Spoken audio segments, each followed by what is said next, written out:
Hello everyone, welcome to Azad Revenge Stories channel.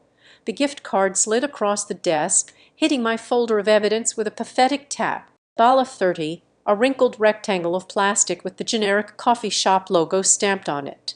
I'd spent 3 months unearthing a $2 million error, and he couldn't even be bothered to hand it to me properly. Nice work on those spreadsheets, Devin said, already turning back to his computer. His voice dripped with the same condescension he used when talking to the cleaning staff. Maybe next time you'll catch something actually important.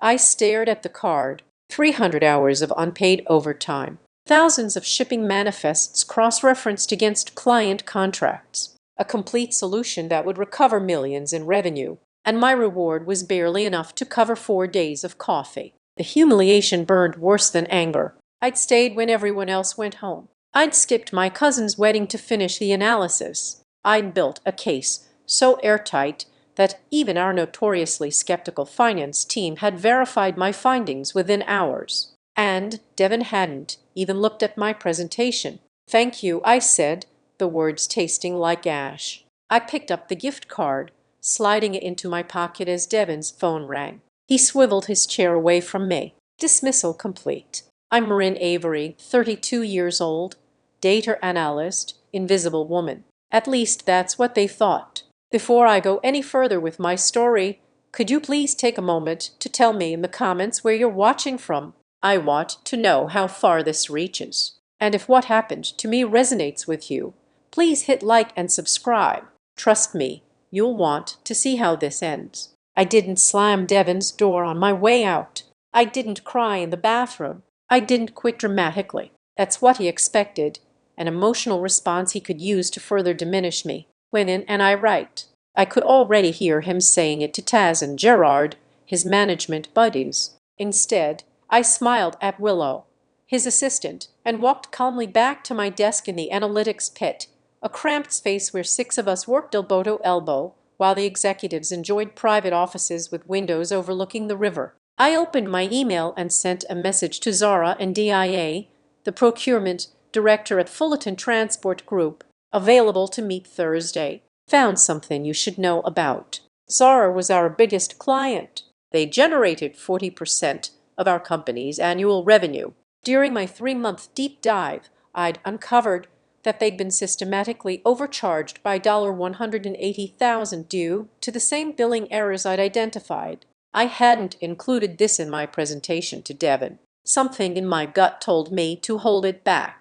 My computer pinged with Zara's reply. "Coffee at 10:00, the place across from your building." I confirmed, feeling the gift card press against my thigh through my pocket. That night, I didn't sleep. Not from anxiety, but from precision planning.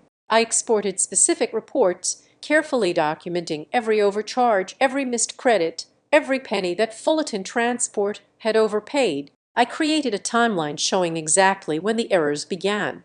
And I noted every instance where concerns about billing discrepancies had been raised and dismissed by Devin Marsh, Senior Operations Director. 8 years at the company, the untouchable golden boy who'd been hired by the CEO himself after they met at some exclusive club. Devin had no logistics experience before joining us, but somehow managed to fail upward year after year while people like me, people with actual skills, remained stuck. His annual bonus last year was $87,000. I made $58,000 total. When the gift card fell from my wallet the next morning as I paid for breakfast, I photographed it. Evidence. I chose my outfit carefully that Thursday. Not the expected woman trying to look powerful uniform.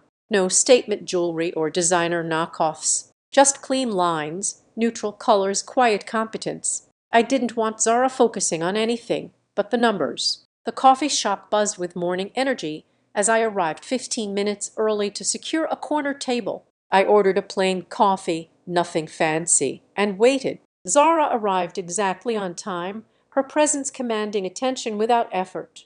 "Marin, good to finally meet in person," she said, extending her hand. We'd only ever communicated by email before when I needed clarification on contract details during my analysis. "Thank you for coming," I replied, my voice steadier than I expected. After brief pleasantries, I opened my laptop. What I'm about to show you is difficult. I'm risking my job by being here, but I believe in doing what's right.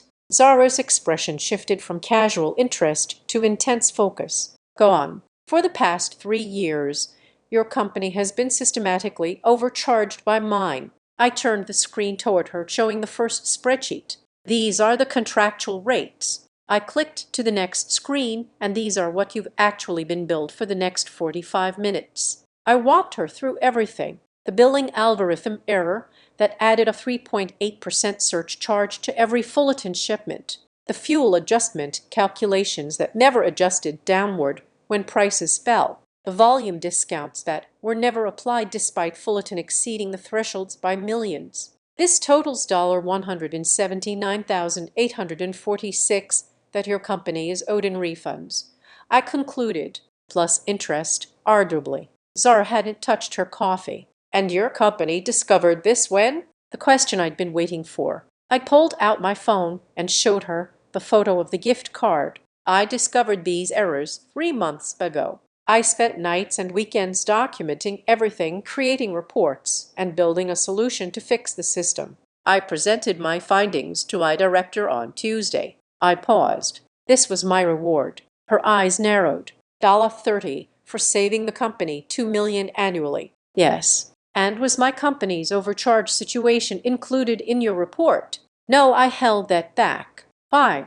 I met her gaze directly because I knew they wouldn't care about doing right by you. They'd only care about protecting themselves. She nodded slowly, understanding the unspoken message. I wasn't just a whistleblower. I was someone who'd been pushed too far. May I have copies of these reports? She asked. I handed her a flash drive. Everything's here, including the original contracts, billing statements, and my analysis. What do you want, Moran? She asked, pocketing the drive. That question surprised me. I hadn't thought about what I wanted beyond being recognized, valued. I want people who do good work to be respected. I want leaders who care about integrity, not just profits. She studied me for a long moment. That's refreshingly non-transactional. We parted with a handshake, and I returned to work, my heart pounding, but my expression neutral. Devin didn't even look up when I passed his office. Over the next week, I worked as usual, analyzed shipping data, attended team meetings, nodded politely at Devin's recycled jokes. No one noticed anything different about me because no one really noticed me at all. Then on Wednesday, exactly 6 days after my coffee with Zara, the CEO's assistant emailed the entire company. Mandatory all-hands meeting 2:00 p.m. Main conference room. The room was packed when I arrived. I stood against the back wall watching Devin and the other directors arrange themselves importantly at the front. Their faces showed confusion. Clearly, they hadn't been briefed either. Our CEO, Randall Walsh, entered without his usual forced joviality. His expression was granite as he took his position at the front. I'll make this brief, he said, his voice cutting through the murmurs. Fullerton Transport Group has terminated their contract with us, effective immediately. The room erupted in shocked whispers. Devin's face palled. Furthermore, Randall continued, raising his voice. Velocity Shipping, Archer Freight, and Kai Logistics have all given notice they will not be renewing their contracts next month. I did the mental calculation. Those 4 clients represented nearly 70% of our company's revenue, $2.88 million annually gone. The stated reason, Randall said, his gaze sweeping the room, is fundamental trust issues with billing practices and corporate integrity. Devin looked like he might vomit. His eyes darted frantically around the room as if searching for someone to blame. I've called an emergency board meeting for tomorrow, Randall concluded. Department heads. I expect full audits of all client accounts on my desk by 9:00 a.m.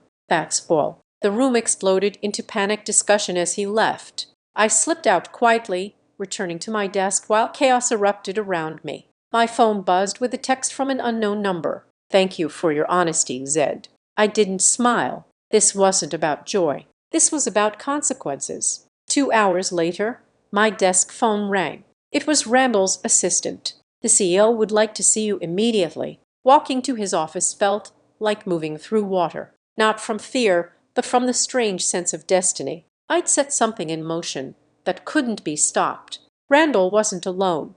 Devin sat across from him along with Patris from legal and Vihan from finance. "Marin," Randall said, gesturing to an empty chair. "Please sit." Devin wouldn't look at me. His leg bounced nervously under the table. "Czar and Dyer from Fullerton Transport called me personally this morning," Randall began. She had quite a story to tell about billing discrepancies, about systematic overcharges, about a dedicated employee who worked for months to identify a critical error in our systems. He slid a folder across the table, my complete presentation, the one Devin had ignored. She also mentioned a $30 gift card. Devin finally looked at me, his expression a mix of fury and fear. "Is what she told me accurate?" Randall asked. I nodded every word. "Why didn't you bring this to me directly?" I met his gaze. "With respect, sir, I follow proper channels. I reported to my director. It wasn't my place to bypass the chain of command."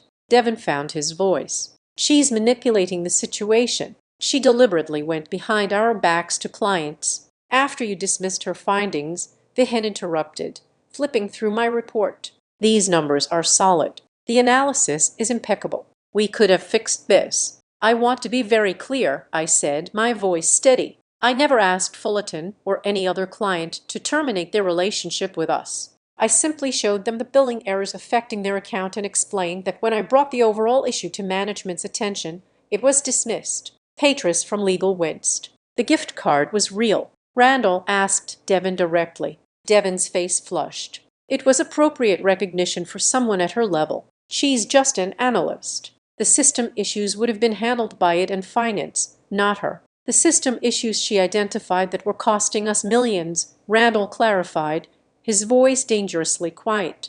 "I was going to address it. I just didn't think it was as urgent as she was making it out to be."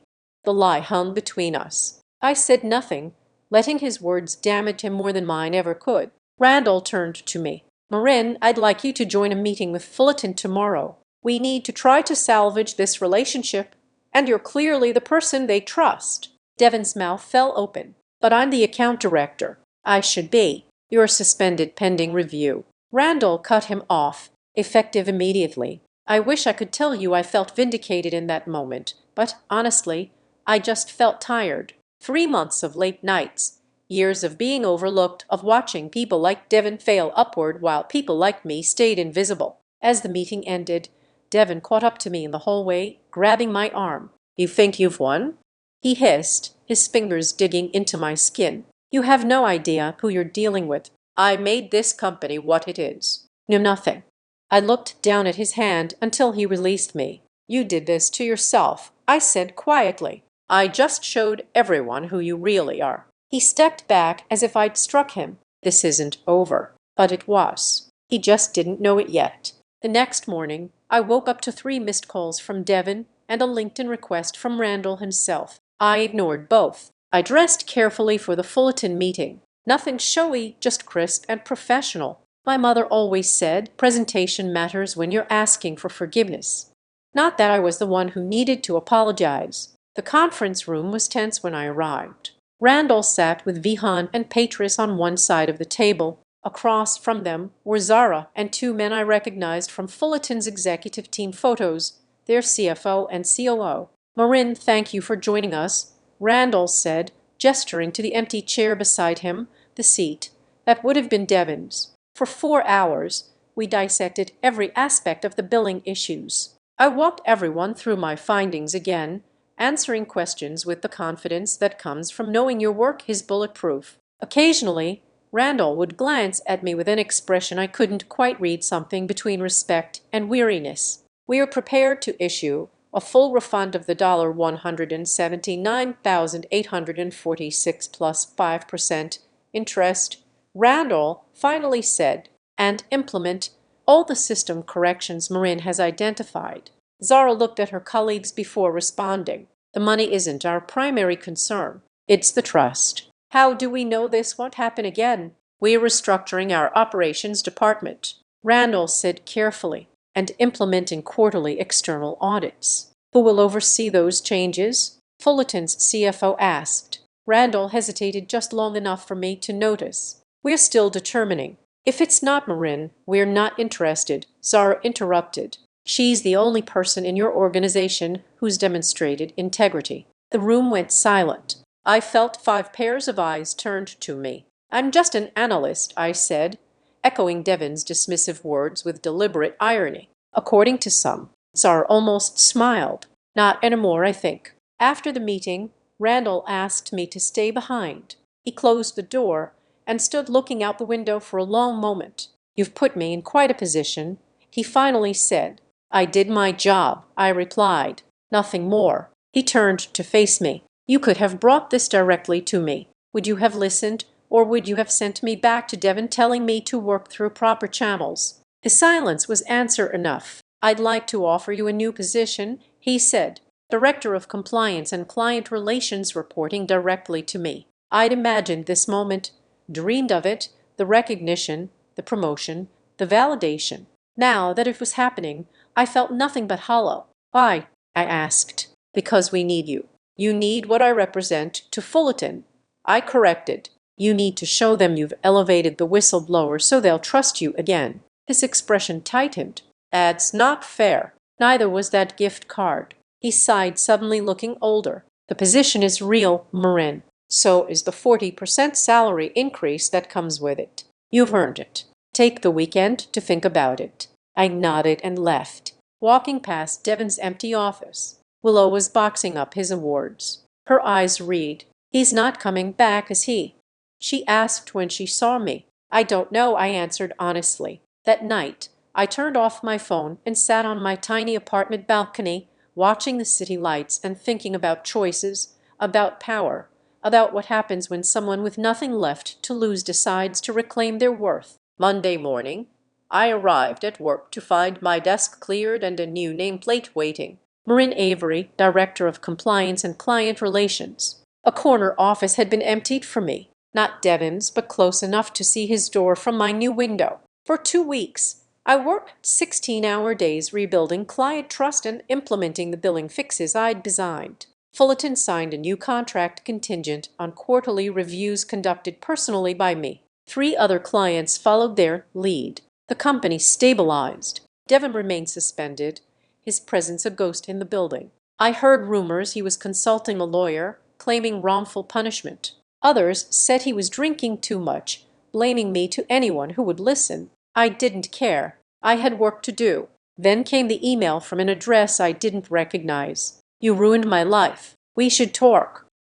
I deleted it. 3 more followed over the next week, each more desperate than the last. I forwarded them to Patras and legal without comment. "Do you want to file a harassment complaint?" she asked when she called me. "No," I said, "just documenting the patent." She was quiet for a moment. "He's meeting with Randall tomorrow, trying to get his job back." That night I couldn't sleep, not from fear, but from a cold, clear understanding of what needed to happen next.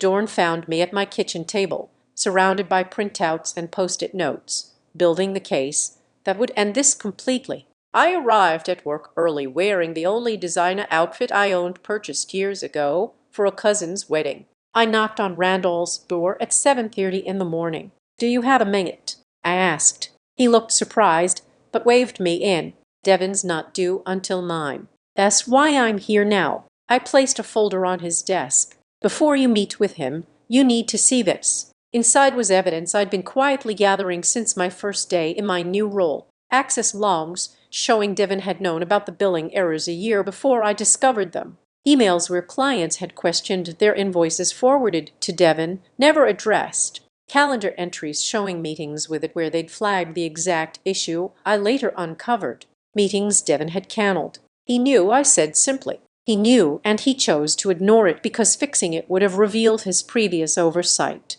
He was protecting himself at the company's expense. Randall flipped through the pages, his expression darkening. "Where did you get this?" I had access to all client communication now and system logs. These records were always there, just no one with both the motivation and authority to connect them before. He closed the folder. "Why show me this now?" "Because you're considering bringing him back, and I want you to make that decision with complete information." Not bringing him back would be your preference, he stated. I met his gaze steadily. My preference is working for a company where accountability matters and merit is rewarded. What happens with Devin will show me whether that's this company or not. I left him with the folder and went to my office, closing the door. Through my window, I could see Devin arrive at 8:45, looking thinner but wearing an expensive new suit. He strode through the office like he already had his job back, nodding at former colleagues who awkwardly avoided his eyes. At 9:00, he entered Randall's office. At 9:17, the shouting started muffled but unmistakable through the walls. At 9:22, Devin stormed out, face contorted with rage. He stopped when he saw me watching through my office window. For a moment, I thought he might charge through my door. Instead, he mouthed two words I could read clearly from the distance. Watch out. I didn't flinch. I didn't look away. I simply nodded once, acknowledging his threat without giving it power. That afternoon, a company-wide email announced Devin's termination for cause, effective immediately. No details were provided, but the message was clear in its finality. I expected to feel triumph. Instead, I felt a strange sense of emptiness. This had never been about destroying Devin. It had been about being seen, valued, heard. 3 days later, I found out what watch out meant. An anonymous email went to everyone in the company with screen captures of my personal social media, harmless posts taken out of context to make me look unprofessional. Comments about being tired twisted to suggest I was slacking. A picture of me at a concert captioned to imply I was unstable. People whispered. Some avoided me in the halls. Others made a point of showing support. I didn't dignify it with a response. I simply kept working. The next attack came through industry channels, rumors that I had fabricated the billing issues to advance my career, that I had manipulated client relationships for personal gain. Zara called me directly. Someone's making noise about you in our professional circles. Devin, I said, obviously. Do you want me to shut it down?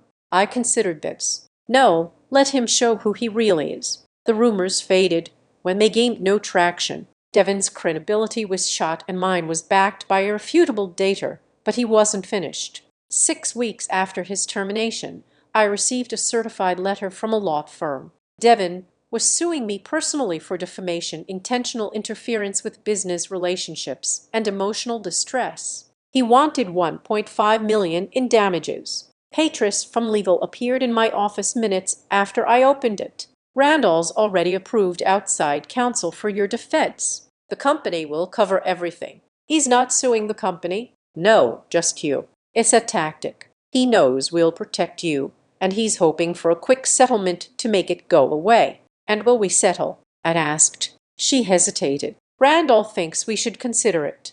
Legal battles are expensive and distract from business. That night, I sat on my balcony again. The lawsuit papers spread before me. Devin thought he could still win, that the system would protect him, a man with connections and a prestigious title against someone like me. I called Zar. I need advice, I said when she answered. As someone who's navigated corporate politics longer than I have, she listened as I explained the situation. What does your gut tell you?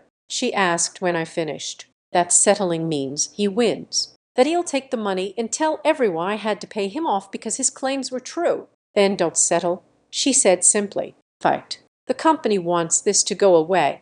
Do you? I thought about it. No, I want him to face the consequences of his actions completely. Then make that happen, she said. And let me know if you need a character witness. The next morning, I declined the settlement option. Randall called me into his office concerned. This could get ugly, he warned. Litigation is unpredictable. So is letting someone like Devin think they can bully their way back to power. I replied, I'm prepared for what comes next. What came next was discovery. Devin's lawyers demanded every email, every document, every communication I'd had about him or the billing issues. They deposed me for 8 hours, asking the same questions in different ways, trying to trip me up. I remained calm, answering truthfully, never rising to their provocations. I had nothing to hide. Then came our counter-discovery, and that's when everything changed. Devin had been careless. In his personal emails, accessed legally through the discovery process, We found messages to friends bragging about how he'd ignored some billing thing because fixing it would make his previous reports look bad. Complaints about that uptight analyst who kept pushing for corrections. And most damning, a message sent the day after he gave me the gift card. Gave her 30 for her trouble. Should keep her quiet while I figure out how to take credit for the fix later. His case collapsed. His lawyers approached ours about dropping the suit quietly. Not good enough, I told our attorney. I want a public retraction and apology. Devin refused. The case proceeded to the brink of trial before he finally conceded, signing a statement acknowledging that all my actions had been truthful and professional and that his claims were without merit. The statement was distributed to everyone who had received his original rumors. 2 days later, I received another email from him. "Are you happy now? You've destroyed everything." I didn't respond. His words no longer had power over me. 6 months after the gift card slid across the desk, I sat in my office, now larger, with a team of 4 analysts reporting to me, reviewing a proposal from Fullerton for expanded services. Our company had recovered from the crisis, leaner but more profitable with transparent billing practices and stronger client relationships. A knock at my door interrupted my work. It was Randall. "But a minute." I nodded, gesturing to the chair across from me. "I've been approached about a CEO position at another company," he said without preamble. "I'm taking it." I wasn't surprised. The board had never fully trusted him again after the billing scandal. "Congratulations," I said. "Before I go, I wanted to say something." He paused, choosing his words carefully. "What you did, standing up when it would have been easier to stay quiet. It changed how I think about leadership, about accountability." I waited, knowing there was more. "The board is considering internal candidates to replace me," he continued. "Your name is on the short list." I didn't react outwardly, though my heart raced. "Why are you telling me this?" "Because you should be prepared. Not everyone will support your candidacy. Some still see you as too inexperienced, too disruptive, too female." I added. His slight WCs confirmed it. "What do you think?" I asked. "I think you're exactly what this company needs," he said, standing to leave. "Someone who values truth over comfort, integrity over expediency." He paused at the door. "The final interviews are next month. I've already submitted my recommendation." After he left, I turned to my window, watching people move through the office beyond. Some were the same colleagues who had barely noticed me a year ago. Others were new hires brought in during the restructuring. All of them now part of a company being reshaped by the ripple effects of one person refusing to be invisible. The board ultimately chose someone else for CEO, the CFO from a competing firm with 20 years more experience than me. I wasn't surprised or even disappointed. My time would come. Meanwhile, I received a different offer from Zara. Fullerton was creating a new executive role, Chief Integrity Officer. They wanted me. The salary was double what I currently made. The responsibilities aligned perfectly with my strengths. The people were straight shooters who valued what I brought to the table. I accepted. On my last day, I cleared out my office under the watchful eyes of IT, security standard procedure for departing employees with access to sensitive information. As I carried my small box of personal items through the building, people stopped to wish me well. Some hugged me, others simply nodded with respect. At my car, I found Willow waiting. "I heard you're going to Fullerton," she said. "News travels fast." She handed me an envelope. This was in Devin's desk when I cleaned it out. "I wasn't sure what to do with it, but I think you should have it." Inside was a post-it note in Devin's handwriting, dated 2 years earlier. "Billing algorithm problem affecting major accounts. Look into later." He had known all along. "Thank you," I said, tucking it away. Evidence of a bullet dodged. "No," Willow replied. "Thank you. Things are different here now. Better."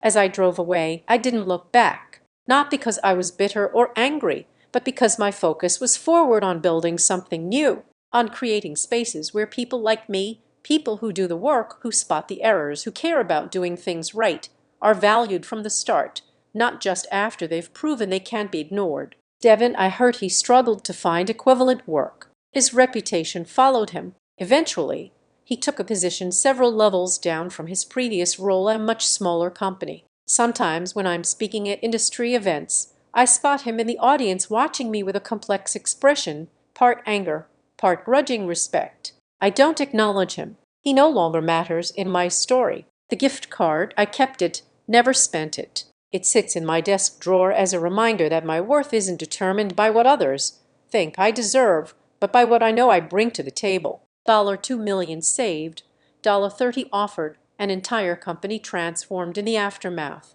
If you're watching this and you've ever been overlooked, undervalued, dismissed, to know that your worth isn't measured by those who failed to see it. Your moment will come when you refuse to shrink yourself to make others comfortable. When you stand in your truth, even as they try to rewrite it. If my story resonated with you, please hit like and leave a comment below sharing a time when you stood up for yourself. Subscribe to see more stories of underestimated people changing the game. Because trust me, we are everywhere quietly transforming workplaces that never saw us coming. And our stories deserve to be told. I invite you to subscribe to the Azad Revenge Stories channel, like this video, and support me further by hitting the hype button so the story of this video can be heard by many more people. Thanks to all.